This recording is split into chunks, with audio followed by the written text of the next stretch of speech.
Hi, I'm Chris Yoko with Yoko CO, and a question I get asked a lot is how to make sure you're selecting the right web firm. Obviously, running a web firm, anything you hear from me here is going to be extremely and incredibly biased, but having been in the industry for a while and talking through this decision and kind of how best to make it and architect it with a lot of different people and a lot of different organizations, I thought it only fitting to share what I know and allow you to at least take some of this information with a grain of salt.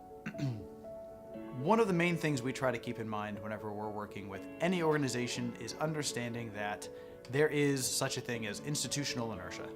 Organizations naturally tend to move in different directions. They naturally have their own cultures, systems, processes, and such in place. And anytime you're working together on any project, be it website, digital marketing, product development, building a building, whatever the case might be, you've got to have these two organizations that are totally independent of one another, and you're now creating this Venn diagram where there's going to be some overlap. We find naturally if you can find an organization that already has as much overlap as yours as possible, there's going to be less pain in going through the process, whatever that engagement might be. And as an example, one of the things that we'll look for as part of our discovery process before we agree to formally work with anyone is what their cultural norms are. How do they communicate? What tools do they use for communication?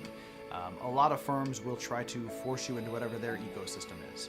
If you are somebody who loves Outlook and uses Dropbox to manage your files, and you're trying to work with a firm that only uses Basecamp and G Suite or Amazon Mail, you're already getting a little bit of friction between getting the organizations working together clearly.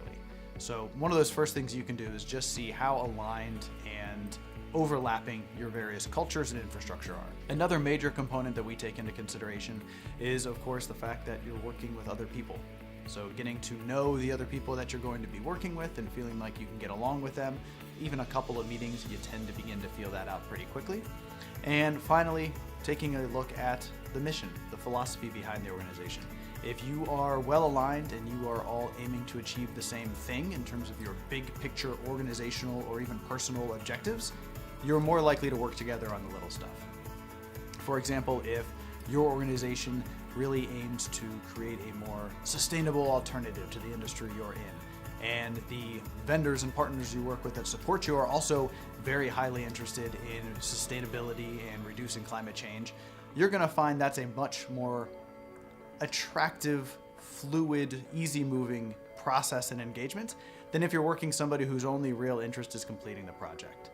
So ultimately, while it might seem obvious, it's really about finding the best partner. And I know that term gets thrown around by vendors all the time. But if you really have somebody who's aiming to partner with you in the purpose you pursue, it's going to be a better fit. It's going to be a more comfortable experience. And whenever you start to hit those little road bumps that inevitably pop up with every project, you're going to find they're more easily smoothed over and moved on. If you'd like to talk a little bit further or think that we might be the right firm for you, feel free to reach out. We've offered some options for contact below and look forward to having a conversation with you. Thanks.